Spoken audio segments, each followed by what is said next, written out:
नमस्कार मेरे सभी प्यारे विद्यार्थियों को मेरी ओर से मैं रघुवीर सिंह राठौर। आज हम रीड करेंगे एनसीईआरटी बुक कक्षा 10 का जो प्रथम पाठ है अ लेटर टू गॉड, यानी भगवान को एक पत्र। ये जीएल फ्लुएंट्स द्वारा लिखा गया है। ये खासतौर से कहानी है। एक ऐसा किसान होता है जो भगवान पे अथाह विश्वास रखता है। होता क्या है कि एक बार उसकी जो खेती है वो चौपट हो जाती है।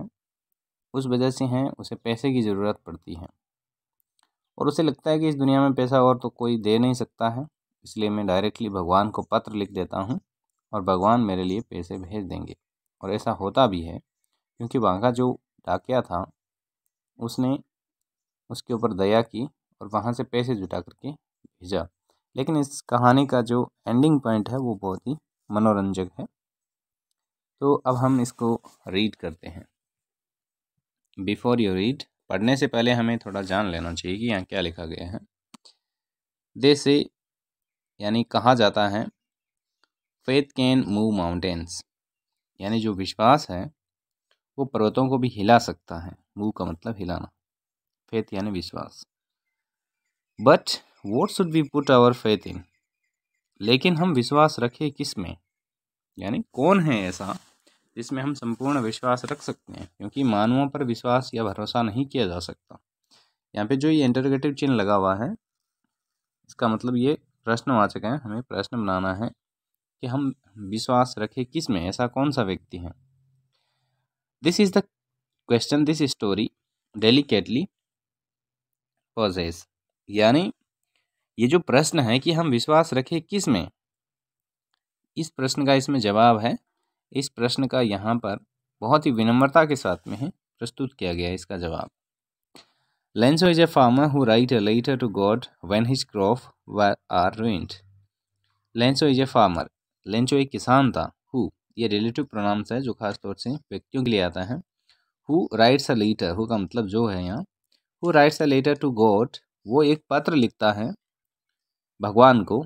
When his crop are ruined, जब उसकी फसल बर्बाद हो जाती है। ruined का मतलब बर्बाद होना। आस्किंग फॉर 100 pesos, और वो भगवान से 100 pesos की मांग करता है कि ये भगवान मुझे इस साल जीवन जीने के लिए कम से कम 100 pesos की ज़रूरत है। डज लेंसोज लेटर रीच गॉड, यहाँ पे ये प्रश्न है। डज ये सिंपल प्रेजेंट टेंस है। यहाँ पे क्या लेंचो का जो पत्र है वो भगवान के पास में पहुंचा। Does God send him the money, क्या भगवान ने उसको पैसे भेजे थे। Think what your answer to these question would be and guess how the story.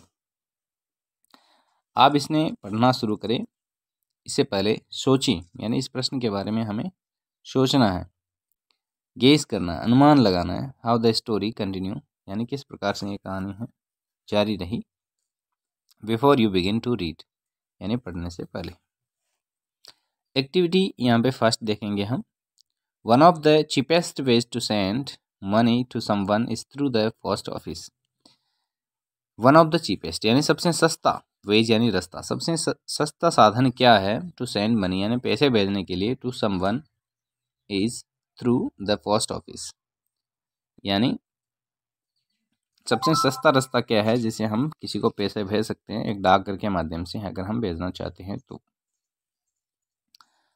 Have you ever Saint और received money in this way, क्या आपने, यहाँ पर सिंपल प्रेजेंट परफेक्ट टेंस लगा है। हैव आ गया, हैज है वो प्रेजेंट परफेक्ट में आता है। तो हैव यू एवर सेंट, क्या आपने कभी कुछ भेजा है, और रिसीव्ड यानी प्राप्त किया है, मनी इन दिस वे, यानी इस तरीके से आपने कभी पैसा भेजा है या मंगाया है डाक के थ्रू। आजकल डाक बिल्कुल भी है नहीं, तो लोग आजकल ऑनलाइन पेमेंट करने लगे हैं। आजकल ज़माना बहुत एडवांस हो गया है। Here's what you have to do, यानी यहाँ पर बताया जा रहा है कि आपको क्या करना है, यानी आप किस तरीके से इस जो पैसे हैं मंगा सकते हैं, भेज सकते हैं। As you read the instruction, जैसा कि आप जो नीचे निर्देश दिए वो पढ़ो। डिस्कस विथ योर टीचर, अपने जो अध्यापक है उनके साथ में वार्तालाप करो, डिस्कस करो। In class meaning of these words, यानी जो नीचे शब्द दिए गए हैं इनके ऊपर आप बातचीत करो, जैसे कि काउंटर है, काउंटर क्लर्क है, अप्रोप्रिएट है, एक्नॉलेजमेंट है, काउंटर फॉइल रिकॉर्ड है, consult consult a dictionary if necessary, यदि आपको ज़रूरत पड़े तो आप डिक्शनरी यानी शब्दकोश की सहायता भी ले सकते हैं। नेसेसरी यानी आवश्यकता। Are there words corresponding to these English word in your language. Are there words, यदि क्या यहाँ पे आर शब्द पहले दिया हुआ है और फिर आईएनजी भी लगी है, तो हम इसको इस प्रकार से ट्रांसलेट करेंगे कि आपकी भाषा में इन अंग्रेजी शब्दों के समकक्ष शब्द हैं, यानी क्या आपकी भाषा में इस प्रकार की वर्ड है जो आपकी लोकल लैंग्वेज में यूज की जाती है, जैसे गुजराती है, राजस्थानी है या दूसरी जो भाषाएं हैं उनमें ऐसे शब्द मिलते हैं क्या। तो सबसे पहले देखो, इनसाइड द पोस्ट ऑफिस यानी डाकघर के भीतर, go the counter mark money order, यानी उस काउंटर के पास में जाइए, अपना जो डाकघर है वहाँ जाओ और जहाँ पर ये लिखा हुआ है मनी ऑर्डर, वहाँ पर जा कर के चेक करो, उस काउंटर पर आपको जाना है। उसके बाद में आपको क्या करना है, बाई ए मनी ऑर्डर, आपको एक मनी ऑर्डर खरीद लेना है for paying 50 paise to the person behind the counter, यानी जो काउंटर के पीछे हैं उसको 50 पैसे दे करके आप एक मनी ऑर्डर खरीद सकते हैं। उसके बाद में fill in the appropriate boxes in the form preferably in block letter, यानी बड़े अक्षरों में आपको जो लिखे हुए हैं बॉक्सेस दिए होते हैं, डब्बे दिए हुए होते हैं, उनमें नाम वगैरह आपको फिलअप करना है, सारी जानकारी उसमें भरनी है। Pay the counter collect the amount of money to be sent along with the charge. Pay the counter clerk the amount of money, यानी जितना आपको पैसा भेजना है वो सारा आप जो काउंटर पर बैठा हुआ है क्लर्क, जो लिपिक है, क्लर्क कहते हैं बाबू या लिपिक, आपको उसको देना है। और send along with the charge, जो भी चार्ज लगने वाला है, मान लो 10 रुपये 20 रुपये मनी ऑर्डर का भेजने का, वो आप साथ में पे कर दें। Take back the MO acknowledgement counterfoil for your record. Take back यानी वापस लेना है आपको, एमओ यानी मनी ऑर्डर का जो एक्नॉलेजमेंट है, पावती है, पावती मतलब रसीद, जो वापस रसीद दी जाती है वो आपको लेनी है counter foil for your record, अपने प्रतिपूर्ण के लिए, आपको लेखा जोखा के लिए है ये चीज़ लेनी है वापस, की ध्यान में रहेगी हाँ हमने ये भेजा था। उसके बाद में आपके सामने ये fill out the money order from given below using the clues that follow the from, आपको ये खुद फिलअप करना है इस प्रकार का। इसकी प्रिंट आउट निकाल के आप चेक करें, इसको भरें कि कितने रुपए, जैसे यहाँ रुपीज़ भरने हैं रस में, और यहाँ पे अपने गांव की या शहर की जो गली की जो पिन कोड है, यहाँ पे पिन नंबर डालने हैं, फिर डेट लिखनी है, सेंडर्स की फिर सिग्नेचर वगैरह वगैरह जो भी जानकारी आपको फिलअप करनी है। आगे हम चलते हैं।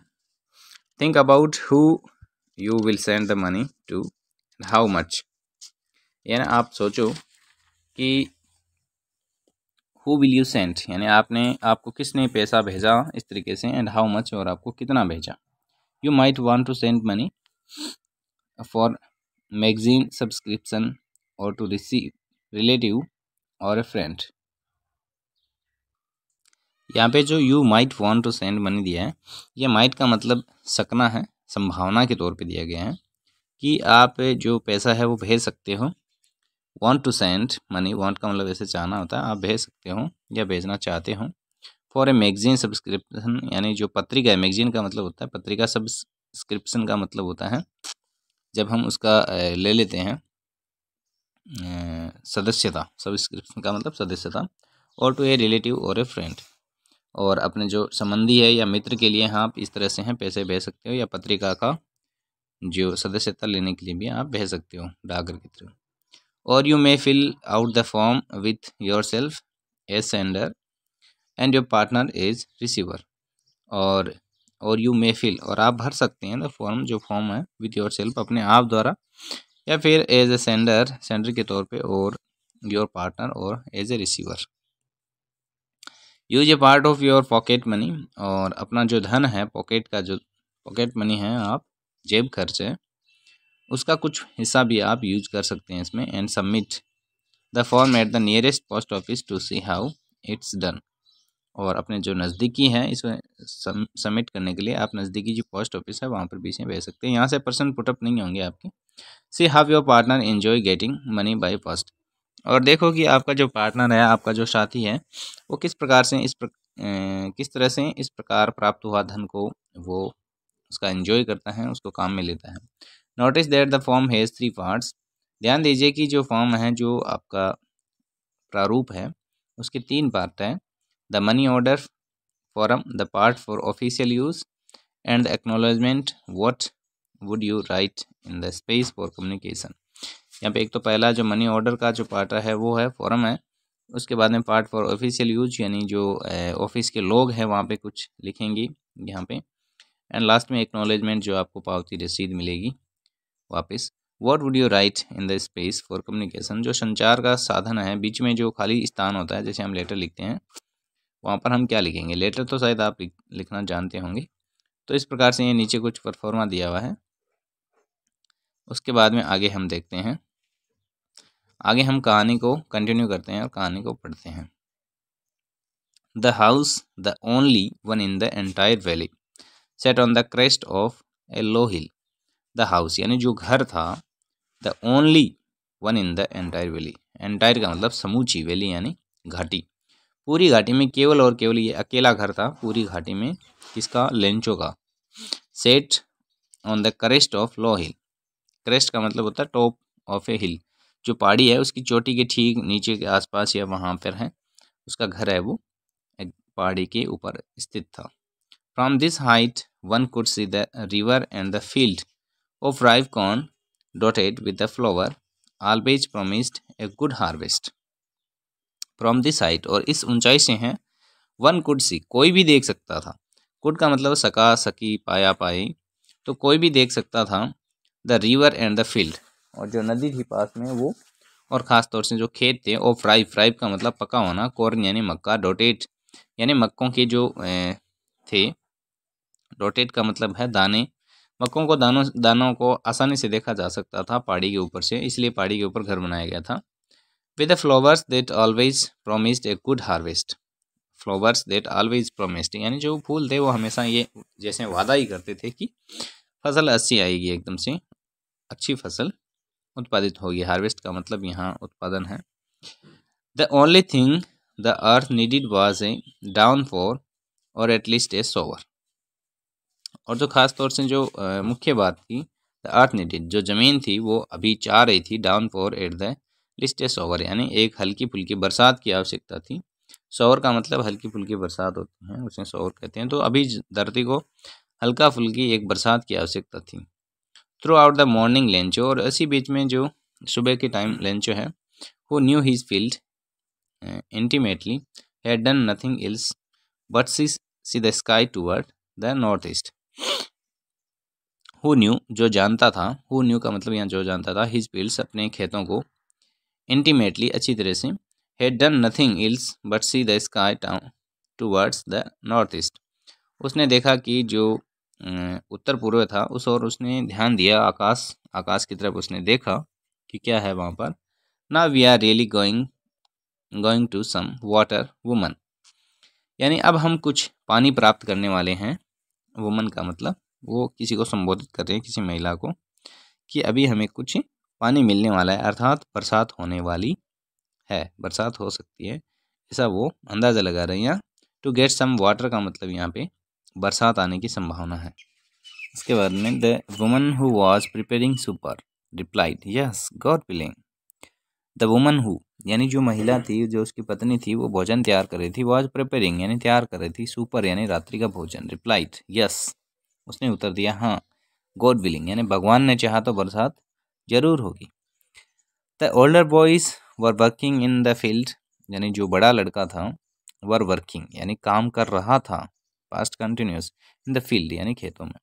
वाइल द स्मॉलर जबकि, वाइल का मतलब जबकि है, while the smaller ones were playing near the house until the woman call to them all, जबकि जो छोटे वाला था, स्मॉलर था, वर प्लेइंग खेल रहा था, नियर द हाउस यानी घर के पास में, अंटिल यानी जब तक, the woman call to them all यानी उस महिला ने, जो लेंचो की पत्नी थी, उसने सबको बुला नहीं लिया, तब तक वो खेलते रहे।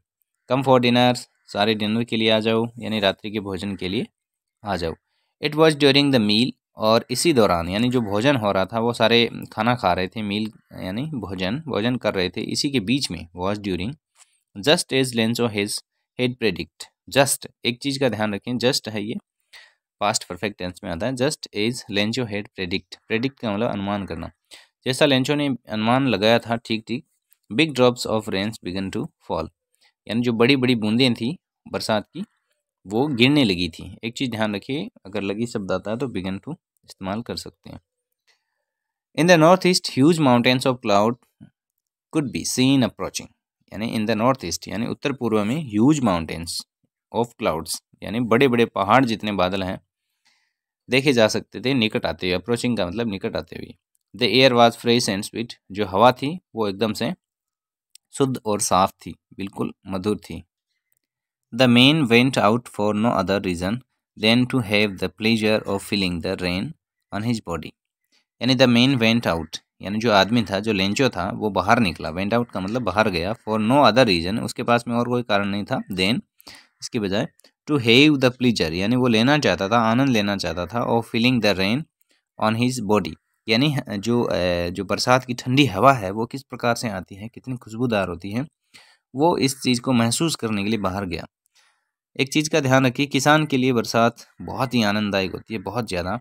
हालांकि जो शहरों में रहते हैं लोग और जो लोग रहते हैं उनके लिए इतनी ज़्यादा महत्वपूर्ण नहीं होती, वो इस पे ध्यान भी नहीं देते हैं क्योंकि उनके यहाँ कीचड़ फैल जाता है। लेकिन एक किसान है बहुत ज़्यादा खुश होता है इससे कि उसके खेतों में बरसात होने वाली है। चलो आगे कंटिन्यू करते हैं। And when he returned he exclaimed, और जब वो लौटा तो वो एक्सक्लेम्ड यानी आश्चर्यचकित होकर चिल्लाया, these aren't rain drops falling from the sky. These aren't का मतलब आर नोट है यहाँ पे, ये सारे नहीं है, क्या नहीं है, रेन ड्रॉप्स, ये केवल बरसात की बूंदें नहीं है, फॉलिंग फ्रॉम द स्काई जो आकाश से गिर रही है, दे आर न्यू कॉइन्स, वो नए सिक्के हैं। द बिग ड्रॉप्स, जो बड़ी बूंदें हैं, आर 10 सेंट्स, यानी ये सेंट्स जो अंग्रेजों की मुद्रा होती है यूरो की, उसमें और जो डॉलर की। The big drops are 10 cent, जो बड़ी बूंदें हैं वो 10 सेंट की है pieces, and the little ones are 5, और जो छोटी बूंदें हैं वो 5-5 सेंट्स के बराबर है, यानी ये सीधे पैसे गिर रहे हैं आसमान से, रुपए गिर रहे हैं, ऐसा लेंचो का मानना है। With A satisfied expression he regard the field of ripe corn with its flower draped in A curtain of rain. With A satisfied expression, एक संतुष्टिजनक उसके जो भाव थे, एक्सप्रेशन थे। ही रिगार्डेड द फील्ड, वो किसके लिए थे, समर्पित थे। द फील्ड ऑफ राइव, जो पकी हुई मक्का के खेत हैं, कॉर्न विद इट्स फ्लावर, और जो फूल खिल रखे हैं अच्छे अच्छे, उनकी तरफ उसकी बहुत ज़्यादा संतुष्टि थी। ड्रेप्ड इन ए कर्टेन, और उनके ऊपर क्या आ गया था, ड्रेप्ड का मतलब गिरना, इन ए कर्टेन, कर्टेन का मतलब पर्दा, उस पूरे खेत के ऊपर एक पर्दा सा था बरसात का, यानी बरसात लगातार हो रही थी। But suddenly a strong wind began to blow and along with the rain very large hailstone began to fall, but suddenly, लेकिन अचानक, a strong wind, बहुत तेज हवा, began to, चलने लगी, blow यानी बहना या चलना, तो ये बहुत ताकतवर हवा चलने लगी, and along with, और इसके साथ में the rain very large hailstone began, और रेन के बरसात के साथ में बड़े बड़े जो ओले हैं वो गिरने लगे। हेलस्टोन का मतलब यहाँ ओले हैं, बिगिन टू फॉल, तो ओले गिरने लग गए।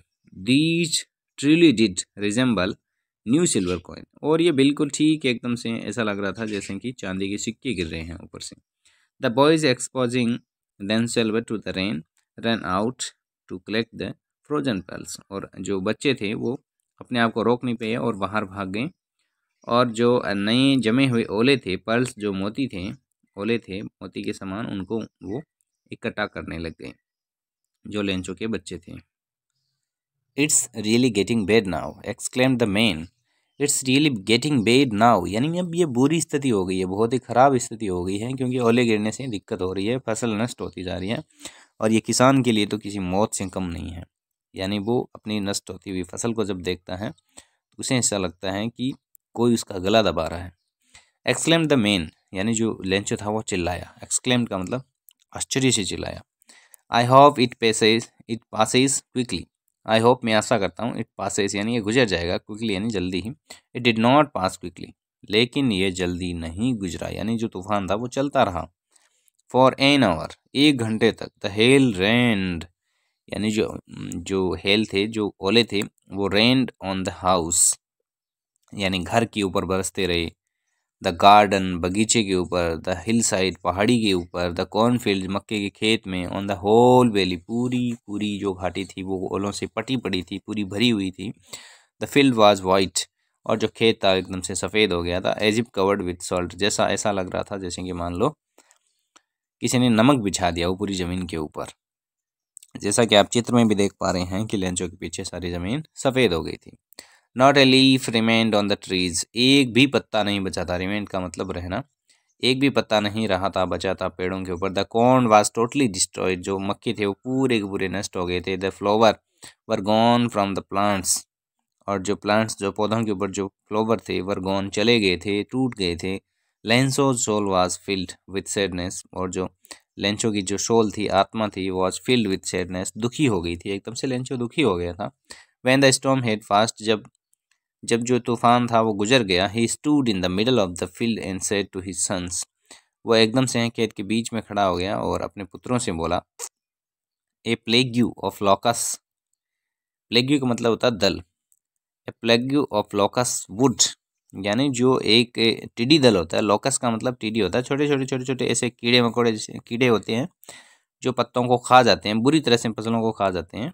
ये राजस्थान में बाड़मेर की तरफ, जैसलमेर की तरफ आती है ज़्यादा टिड्डियाँ, पश्चिमी क्षेत्र से, पाकिस्तान से होती हुई।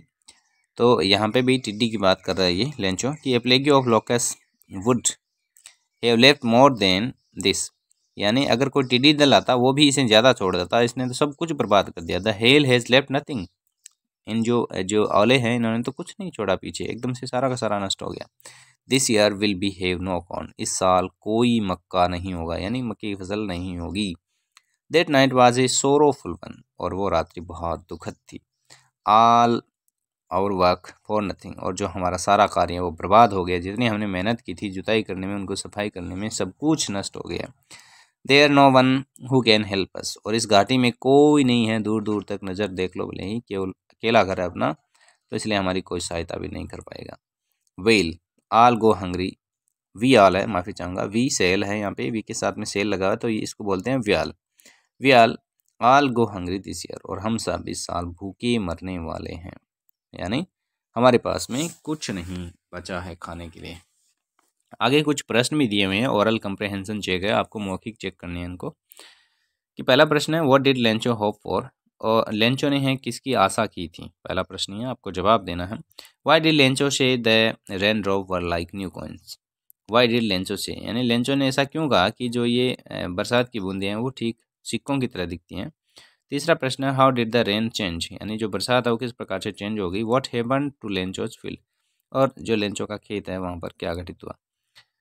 What were Lencho's feelings when the hell stopped, और जो लेंचो था, जो किसान था लेंचो, उसकी क्या भावनाएं रही थी जब बरसात रुक गई थी। मैं अपने सभी विद्यार्थियों से अनुरोध करूंगा कि आप आगे पढ़ना जारी रखें, और जो हमारा जो आगे का पार्ट है वो एक सेकंड पार्ट में आएगा, क्योंकि पार्ट थोड़ा लेंदी है और बड़ा है, तो हम इसको 2 पार्ट में डिवाइड करके पढ़ेंगे। तो आपसे अनुरोध रहेगा कि सेकंड पार्ट भी आप ज़रूर देखें। धन्यवाद।